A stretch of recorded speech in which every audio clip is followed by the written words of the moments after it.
Important thing, I think, for people to understand, it is about us as a team, not me as a person, it's us as a team, you know. I had this sort of vision in my head of, you know, not just like building really, really cool cars and you know, building fast cars and that sort of thing, but just being around a really nice, down-to-earth group of people. Well, no one else is doing it, so let's do something different, you know. And oh God, you know, we've had so many people say, oh, you know, why are you doing this and why are you doing that and why don't you just do this? And it's like, well, I don't want to do that. You know, for me, it was about being different to other people as well. The build, wow. You know, I was so lucky to be able to use Wayne and the guys at WK. It's just one of those things that just kind of happened, you know.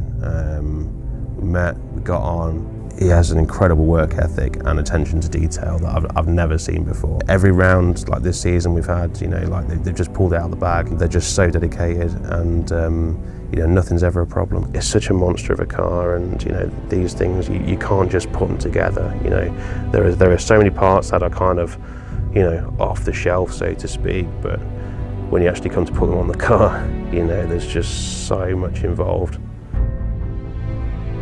There are so many firsts, you know, with this build, and that's what I really love about it, but the detail on it is just phenomenal. The underside of the car, so if you go back to, you know, when we started taking the car apart, we just kind of started to change things, and then we got to the point where we thought, do you know what, should we kind of start again?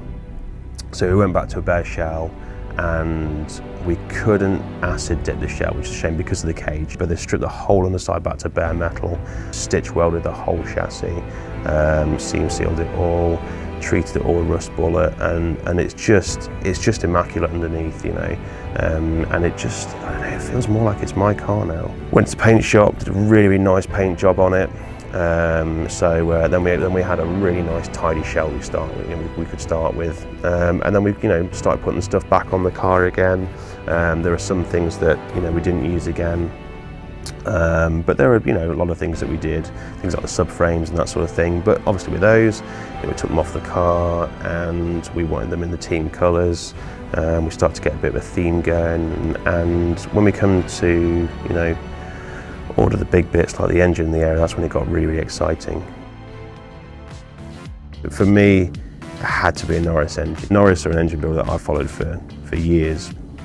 They've always been at the forefront, you know, just doing really cool, crazy stuff. So these, you know, twin charge engines, you know, to me, you know, in terms of Evos, they're at the forefront, you know, so it kind of solves a problem with a small turbo threshold and a lot of lag and that sort of thing when you run a larger turbo. As with everything else, we just went all out, and, you know, it had to be a version 8, 2.4, kind of pretty much the same as Simon's engine, but this is the first one that's been mounted in the car transverse. You know, obviously Simon mounted his longitudinal because he wanted to use the Nissan GTR running gear. This will be the first one that uses a fly-by-wire throttle body, paddle shift, and is mounted, you know, transverse to this spec.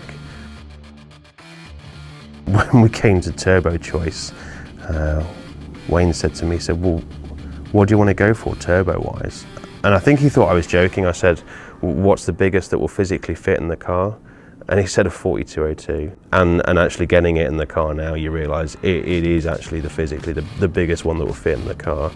But that posed a lot of challenges. So when Nakajima-san from Voltex came out to fit the aero kit, we could see it was going to cause a lot of problems with the intercooler and that sort of thing. But obviously we couldn't, you know, hold him back or anything, so we just had to let him get on with it.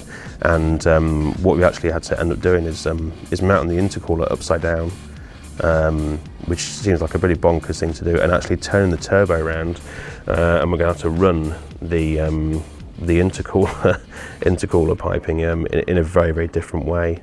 But it's the only way that we can do it, you know, and that's what a lot of people don't realise is when you build a car like this is how much you have to think of and how much custom fabrication there is, and the level of skill that you need to build a car like this.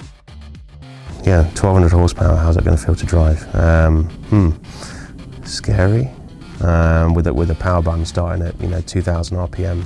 up to potentially 10,000 plus is just, it's just bonkers. You know, you got a real smooth power band there, and driving with that much aero.